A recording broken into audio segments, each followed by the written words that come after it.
முதல்ல பார்த்தீங்கன்னா ஒருத்தர் கேட்டிருக்காங்க, நாங்க கலைத்துறையில ஜெயிக்கணும் அப்படின்னு சொல்லி கேட்டிருக்காங்க. அப்போ என்னைக்கு அதை வந்து ஒரு பாசிட்டிவா மாத்துறதுக்கான விஷயம் என்னைக்கு எப்படி பண்ணணும்? ஒருத்தங்க கலைத்துறையில் ஜெயிக்கணும், நான் வந்து ஒரு சினிமா நடிக்கணும், இல்லை வந்து ப்ரொடியூசர் ஆகணும், இல்லை வந்து அதாவது வந்து எப்படின்னா டைரக்ட் பண்ணணும், இல்லை ஏதோ ஒரு வகையில் வந்து கலைத்துறையில் ஜெயிக்கணும் அப்படின்னு ஆசைப்படுறவங்களா இருந்ததுன்னா, ஒரு ஒரு எதையுமே ஒரு ஸ்டார்ட் பண்ணுவோம்ல ஒரு விஷயத்த, அதாவது ஊரை விட்டு நம்ம ஒரு விஷயத்துக்காக போவோம். இப்போ கலைத்துறை சினிமா நடிக்கணும் ஆசையோட ஊர்லேருந்து கிளம்பி போகலாம், இல்லை வந்து அதற்கான ஒரு முயற்சி, புதிய முயற்சி, புதிய நபர்களை பார்க்க போவாங்க. ஒரு ஒரு முக்கியமான நபர்களை பார்க்க போகிறோம் அப்படின்னா, பூர நட்சத்திரம் என்றைக்கு வருதோ, பூர நட்சத்திரம் வர்ற அன்னைக்கு இந்த விஷயத்தை வந்து நம்ம தொடங்கணும், ஸ்டார்ட் பண்ணோம் அப்படின்னா அதில் மிகப்பெரிய வெற்றி கிடைக்கிறது வாய்ப்பு இருக்குது.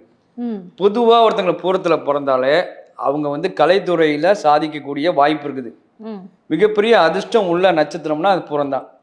மிகப்பெரிய அதிர்ஷ்டத்தையும் உருவாக்கி தரும். உதாரணத்துக்கு இந்த பூர நட்சத்திரத்தில் லக்னமோ ராசியோ இருக்கிறவங்க இந்த சினிமா துறையில் நல்ல டாப் பொசிஷனில் அதனால இருக்காங்க. சினிமாவிலும் சரி, அரசியலும் சரி, எந்த துறையாக இருந்தாலும் சரி, பூரம் அவ்வளோ பெரிய விசேஷமான நட்சத்திரம்.